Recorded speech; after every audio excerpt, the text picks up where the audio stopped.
নমস্কার বন্ধুরা, বাঙালি রান্নায় সকলকে স্বাগত জানাই। আজ আবারও চলে এসেছি নতুন একটি ভিডিও নিয়ে। পুরো ভিডিওটা আপনারা দেখতে থাকুন, আশা করি আপনাদের ভালো লাগবে। তো প্রথমে দেখতেই পাচ্ছেন এখানে আমি আলু আর ফুলকপি কেটে জলে ভিজিয়ে রেখেছি, আর এই জলের মধ্যে অল্প একটু লবণও দিয়ে দিয়েছি।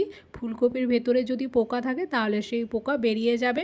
তো আলু ফুলকপি কাটার পর 5 মিনিট লবণ দিয়ে জলে ভিজিয়ে রাখতে হবে। আজ এই আলু আর ফুলকপি দিয়ে সুন্দর একটা মাছের ঝোল বানাবো। তো আলুগুলো একটু বড় সাইজ করেই কেটেছি, একটা আলু মাঝখানে কাটার পর 4 ভাগ করে নিয়েছি। তো এই আলু আর ফুলকপি জলে ভেজানো থাক, ততক্ষণে আমি মাছটাকে ভেজে নিতে হবে। তো মাছটাকে কিন্তু আমি ভালো করে ধুয়ে পরিষ্কার করে নিয়েছি, এরপর লবণ হলুদ মাখিয়ে রেখেছি। লবণ হলুদ মাখিয়ে নেওয়ার পর মাছ ভালো করে ভেজে নিতে হবে। তো চলুন আমি মাছ ভাজি। তো দেখতেই পাচ্ছেন একটা ফ্রাই প্যান বসিয়ে দিয়েছি, তেল দিয়ে দিয়েছি। তো সরষের তেল দিয়েছি, তেল গরম হয়ে গেছে। গরম হবার পর মাছগুলোকে এরপর এক এক করে তেলের মধ্যে ছেড়ে দিতে হবে।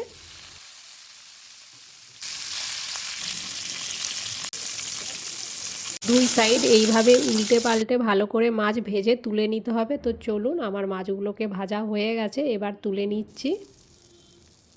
মাছ ভেজে তুলে রাখার পর এবার কড়াইয়ে দিয়ে দিচ্ছি অল্প সরষের তেল আলু আর ফুলকপি ভাজার জন্য।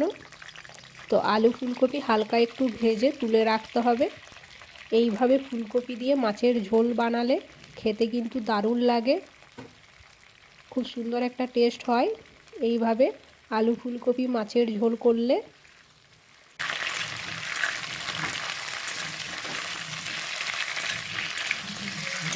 ফুলকপি দেখেই বোঝা যাচ্ছে হালকা ভাজা হয়ে এসছে, এবার তুলে নিতে হবে। আলু আর ফুলকপি এইভাবে হালকা ভেজে তুলে নিতে হবে। এবার ওই কড়াইয়ের মধ্যেই দিয়ে দিলাম 2 চামচের মতো সরষের তেল, অল্প গোটা জিরে, 2টো শুকনো লঙ্কা আর 2টো পেঁয়াজ আমি কুচি করে রেখেছিলাম। তো 2টো পেঁয়াজ কুচি এই তেলের মধ্যে দিয়ে দিতে হবে। পেঁয়াজটা হালকা একটু নাড়াচাড়া করে প্রথমে ভেজে নিতে হবে। পেঁয়াজ হালকা ভাজা হয়ে এলে এতে দিয়ে দিতে হবে লবণ স্বাদ মতো, অল্প একটু হলুদ গুঁড়ো, ভালো করে একটু মিশিয়ে নিতে হবে। এবার আদা রসুন বাটা 2 চামচের মতো, একটা টমেটো আমি কুচি করে রেখেছিলাম তো দিয়ে দিলাম, আর ঝালের জন্য কয়েকটা কাঁচা লঙ্কা কুচি করে দিয়ে দিলাম। আপনারা চাইলে এখানে লঙ্কা গুঁড়োও দিতে পারেন ঝালের জন্য। মশলাটা একটু ভালো করে নাড়াচাড়া করে নিতে হবে। আর একেবারে অল্প আমি দিচ্ছি চিনি, আপনারা যদি চিনি দিতে না চান তো তাও হবে। আমি অল্প একটু চিনি দিলাম টেস্টের জন্য, খুব সামান্য পরিমাণে দিলেই হবে। সব মশলা দেওয়ার পর ভালো করে একবার নাড়াচাড়া করে নিতে হবে। দেখবেন যখন মশলা হালকা একটু ভাজা হয়ে এসছে তখন দিয়ে দিতে হবে জল, অল্প পরিমাণে একটু জল দিলেই হবে। অল্প জল দিয়ে এবার এটা 1 মিনিট একটু ঢেকে রেখে দিতে হবে। 1 মিনিট ঢেকে রেখেছিলাম, দেখুন এবার ঢাকা আমি খুলে নিচ্ছি। ভালো করে একটু নাড়াচাড়া করে নিতে হবে মশলাটাকে ঢাকা খুলে। এইভাবে মশলা কষিয়ে রান্না করলে দেখবেন খুব সুন্দর টেস্ট হবে।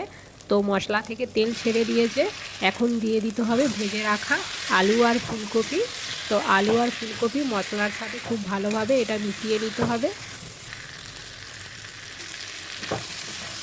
আলু আর ফুলকপি ভালো করে 2-3 মিনিট একটু এইভাবে নাড়াচাড়া করে নিতে হবে। ভালো করে নাড়াচাড়া করে নেওয়ার পর এবার এতে পরিমাণ মতো আমি জল দিয়ে দিচ্ছি। আমার যতটা পরিমাণ ঝোল লাগবে তো সেই হিসাবে আমি মাপ করে জলটা দিলাম এখানে। জল দেওয়ার পর ভালো করে আবার একবার সব একসাথে মিশিয়ে নিতে হবে। এবার এটা ঢেকে দেব 5 মিনিটের মতো। তো 5 মিনিট এইভাবে একটু ফুটে যাক। 5 মিনিট পর আমি ঢাকা খুলে নিয়েছি, আর একবার দেখে নিতে হবে আলু আর ফুলকপিটা সেদ্ধ হয়েছে কিনা। তো আমার আলু আর ফুলকপি সেদ্ধ হয়ে গেছে। এবার দিয়ে দিচ্ছি ভেজে রাখা মাছ। মাছ ভালো করে ঝোলের সাথে একবার মিশিয়ে নিতে হবে। এইভাবে আলু ফুলকপি দিয়ে মাছের ঝোল বাড়িতে একবার বানিয়ে দেখবেন, ভাত দিয়ে খেতে কিন্তু দারুণ লাগে। শেষে আমি অল্প একটু ধনেপাতা কুচি উপর দিয়ে ছড়িয়ে দিলাম। আর মাছ দেওয়ার পর এই ঝোল কিন্তু আমি আর বেশিক্ষণ ফোটাবো না, নাহলে মাছগুলো নরম হয়ে যাবে, তো আমার ভালো লাগবে না তখন। তো মাছ দেওয়া হয়ে গেছে আর অল্প একটু ফুটেও গেছে, এবার নামিয়ে নেব। আর আজকের এই ভিডিওটা যদি ভালো লাগে তাহলে আমার এই চ্যানেলটিকে সাবস্ক্রাইব করবেন প্লিজ, একটা লাইক করে যাবেন। আবারও দেখা হবে পরবর্তী কোনো এক নতুন ভিডিওতে। ভালো থাকবেন।